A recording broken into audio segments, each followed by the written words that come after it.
This table talk is made possible by Rare Weekly, a newsletter from themighty.com. Hey everyone, I'm Skye, and today I'm joined by... I'm Kat. I'm Carla. And today we are talking about physical therapy, occupational therapy, vestibular therapy, all those therapies that, folks with chronic illness and disabilities we know pretty well. I'm probably a bit of an oddball in that I love going to physical therapy. I'm actually kind of upset because my sessions were just moved to once a week for this go around. I have ehlers-danlos syndrome, and so while it's incurable, the gold standard of treatment is physical therapy. And I know that's super not for everyone, especially depending on pain levels and where you're at with your mobility and everything like that, but it has luckily worked really well for me. Of course, that and, combined with different like medication management and stuff like that. I've done physical, I've done pelvic floor, which was also fantastic. Love to chat about that all the time, so empowering. Even the idea of just getting stronger, it helps with my mental health when I think about my chronic illnesses and things like that. I've been having SI joint problems. For those who don't know, it's towards the bottom of your back. It also is connected. There's a bunch of muscles there and joints there. It's been dislocating a lot, and Wednesday I had probably the worst dislocation of it I've ever had. And I went to physical therapy yesterday and they helped me relocate it like properly. I mean, I'm still a little bit off kilter, but it was cool because I've also gotten to learn how to, relocate it a bit at home. That way I don't always have to go to the ER, which doesn't tend to be the most helpful. I think that's something that's really helpful about physical therapy, that you're not just there to do exercises and learn exercises. You're also there to gain awareness of your body. I think my favorite part of physical therapy is all the knowledge I gain and the skills I learn. And of course, it's nice to, get those good workout endorphins. Kat, what have been your experiences with like physical therapy, vestibular therapy, any of those? Well, first of all, pretty sure the only person I've ever heard in my life who said, I love PT and I wish I was going more. So that's a fun one. I have experience with actually a lot of physical therapy, but for what I'm dealing with now is not something I'm doing. But I have experience with vestibular therapy. And I'm going to give you a 15-second soundbite for why I was asked to do it. So I was 15, had a real bad infection in my head, was given an IV antibiotic for 8 weeks. It essentially poisoned me. It got rid of my entire vestibular system, so I am what you call a wipeout. So I went from having balance to having zero balance, and as you can imagine, real hard to exist in the world without some balance. So I was recommended for vestibular therapy. I went for a couple of sessions. Essentially, all they had me do was try and walk on a line that had masking tape, one foot in front of the other, and then they had me look at 2 different cards with M's on them, and then just like go back and forth, because part of not having a vestibular system is like not being able to see straight, like my vision bounces, so it was trying to focus my vision. And I'll be honest, I found it just wildly condescending as a 15-year-old. Like I felt like they were limiting my ability to do what I can, and so I left and took my therapy into my own hands, which is funny because I think I know someone else that took their therapy into their own hands. Carla, tell us about it. Yeah, I did. I have spina bifida, which is a condition from birth. It affects everything below the site of the lesion, which is basically where the spine doesn't form and all the nerves below are affected. When I was younger, I had the full body brace from chest to feet that held me straight. And I was taken out of those when I was 7, and I've not been in them since. So now I have a lot of contractures, and they're big contractures in the hips and the knees. So when I stand, my legs are in front of me, not under me. And I have gone to PT so many times, but this is going to, if it's even possible to stretch my legs out, it's going to take more PT than anybody I know could afford, probably collectively together could afford. So I am taking it into my own hands, and I am learning new exercises, using things around the house to work on things. I'm looking online for braces that I can modify to do what I need them to do because they don't automatically, and it's just a work in progress. Carla, you bring up a super good point, which is actually the cost of these types of therapies. So, when I was going through physical therapy, I used to have a lot of knee issues because I was a pretty avid athlete. I would run up to 10 miles a day and I played soccer, and my right knee just doesn't love me very much. I remember my insurance plan, which was actually like pretty good. I was under my parents' insurance plan, obviously for a period of time. I was given 10 sessions. That's it. Good luck. Here is 10 sessions for you to completely improve. And I think that that is something that we don't consider when things like occupational therapy or physical therapy or vestibular therapy are prescribed. What about, I know you just said that, Carla, but Skye, what about you? Do you actually have coverage for PT?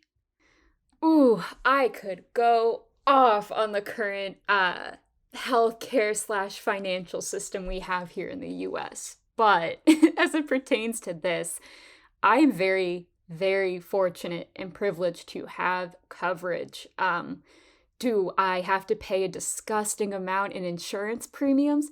Yeah, I sure do. And I cry a little every time I see that paycheck deduction. But I was initially given 30 sessions, which is such a good amount. And the insurance company's been really nice if I need more because I have all the documentation of my, pre-existing conditions. But in the past, I have been on like Medicaid. Back in the day, it was Healthy Kids and everything like that. And I had a really hard time getting physical therapy, especially when I was 8 years old and I had my first like big injury. They did not want to pay for physical therapy for a kid because, your kids are supposed to be all active and healthy all the time, whatever that means. So I have had to fight. I've now, because of having to do physical therapy, had to become a pro at filling out financial assistance paperwork at hospitals. Pro tip, if you are at a public hospital, they are legally required to have financial assistance programs. So if you want to look into those, sometimes they do retroactive coverage. Hot tip. That's a Hot good one. tip. But yeah, I definitely I count my lucky stars now. And I know that I'm one of the few who can attend PT without having to worry too much about money.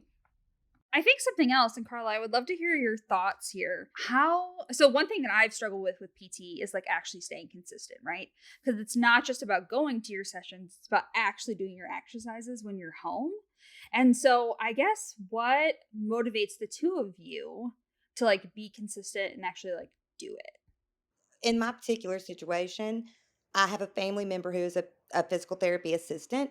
They don't live in the same town as I do, but I have discussed it with them at length. And this is a lifestyle because even if I get to my goal, if I don't do it every day, I'm going to return back to my previous condition. I can't stand on my own, so I have to have something to hold on to. And I blew my shoulders out in college, so I have to be careful with that. There's a particular room where the furniture is arranged in a way that it's easy for me to do some of the exercises I'm doing. Basically, trying to strengthen a muscle that almost doesn't work, I have to hold myself up to do it. And so every time I go in that room, which is usually, between 4, 5, 6 times a day, before I leave that room, I'm going to do 25 sets. It takes 5 minutes. I can get in 100 to 125 a day. Not all at once. I'm not worn out. At the end of the day, it all equals up. I have another little homemade thing where, my knees need to be straightened out. And I have 2 5-pound weights and I put them one in a bag, another in another bag, tied the bags together. And I'm going to sit there and watch TV with my legs propped up and those weights hanging on my knees.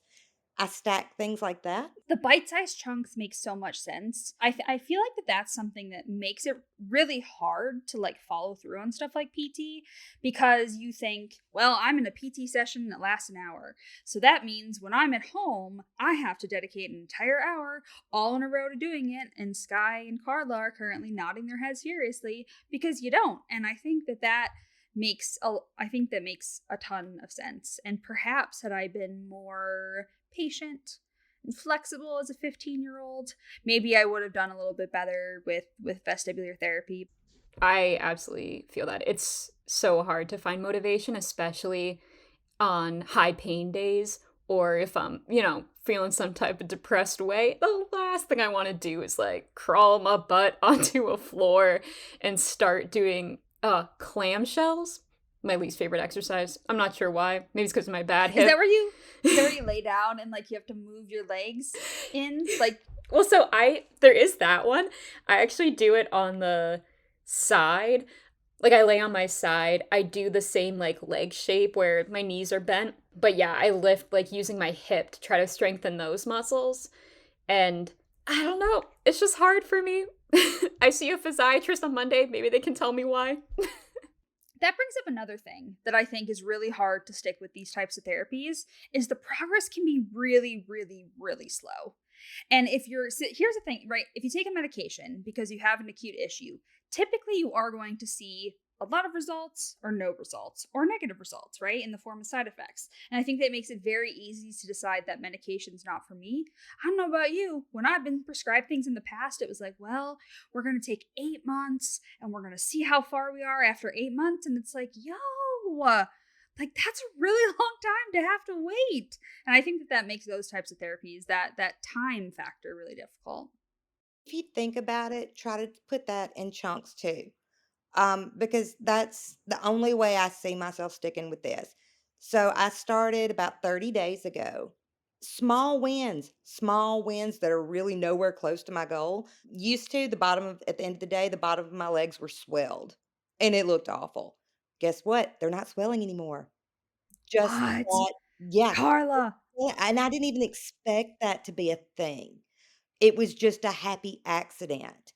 And like, half of my body will move in a direction that the other half will not. So when I started, trying to stretch my legs back under their own power, because they have very little of their own power, I could do my left side fairly well. I could move my right leg behind me 1 inch, if that. So discouraging. Well, 30 days in, I'm at 2.5 inches. Still discouraging, but it's something. Anything. Don't know if this is my imagination, but I'm a little more aware of where my legs are in the world. And I don't know how to explain that to where it's going to make sense to anybody who doesn't know what that feels like. But they're actually there. Before, they were just like decoration more than anything. I mean, they were relatively useless, but I'm aware of them now. So, I mean, the smallest of things, take it as a win. And in 30 more days, maybe I'll get another half inch.